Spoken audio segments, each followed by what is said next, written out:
Hello everyone, welcome to my YouTube channel. This is my first ever video on YouTube, and I'm making this video as opposed to the progress which we have made in our project. So let me explain the problem statement of our project initially. Well, the problem statement states itself as multi-control gesture recognition based mobile robotic arm. And what do I mean by saying mobile? I want the robotic arm to have some mobility, and for that mobility we are working on a RD right? The robotic arm would be mounted over the RD.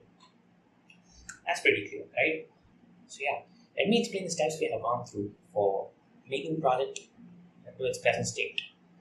So initially we worked on the rover. So our plan to approach this project was to start with the rover and then the robotic arm, then ROS, and finally the application or the implementation of our project, right?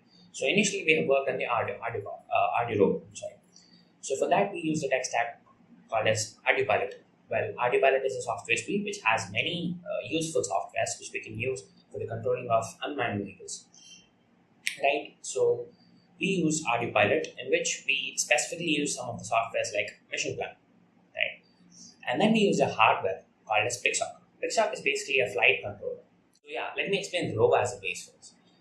Initially, we thought of working on a 500 into 200 millimeter frame, aluminium profile frame, which is huge, obviously. So we also thought of using wheels, Xiaomi wheels, and yeah, that was on. The plan was on till then. And then we started working on motor drivers like L29010 and then VTS7960, and then finally we jotted down to the Sabertooth. So as you all know, Sabertooth can be used for controlling two motors, right? It has two motor outputs, and since we opted for a omni steering, we needed to control each wheel individually. Then we got two Sabertooths, and in one of the Sabertooths, only one motor driver was working. So in total, we just had three motors working. So we opted for a omni 3 type of convention, as you can see over here. After some days, what happened was the faulty motor driver, which we have discussed before, like only one motor was working, that also stopped working. So we're left with only two motors working.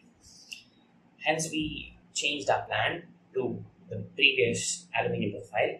We opted for a switch steering method of steering, and with that, we opted for a rocker bogie system as well, right? And this is how rocker bogie works. And then we cut down the aluminium profiles to our requirements and made a prototype like this, like the model like this, on which the rover which I said the aluminium profile which we have built, 500 to 200 millimeter frame, will be over this, and we'll be doing some aluminium sheet stuff and then mounting a robotic arm over that.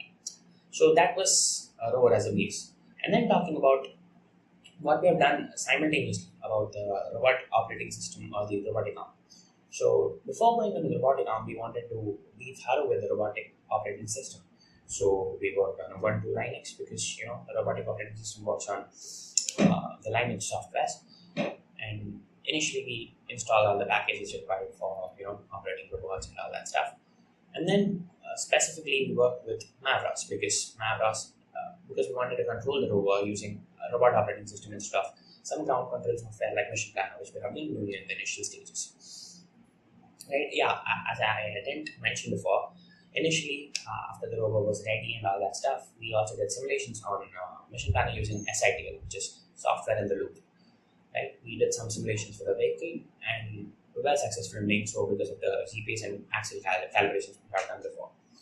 And yeah, we were also successful in controlling the rover with Mission Planner. So, and we especially worked on Mavros, which is a combination of Mavlink and ROS, which is robotic operating system.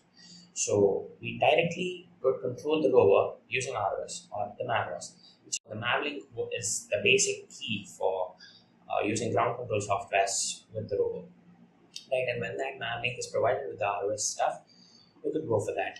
And yeah, for simulation, we can use Visigo with Mavros and JMavSim, etc., etc.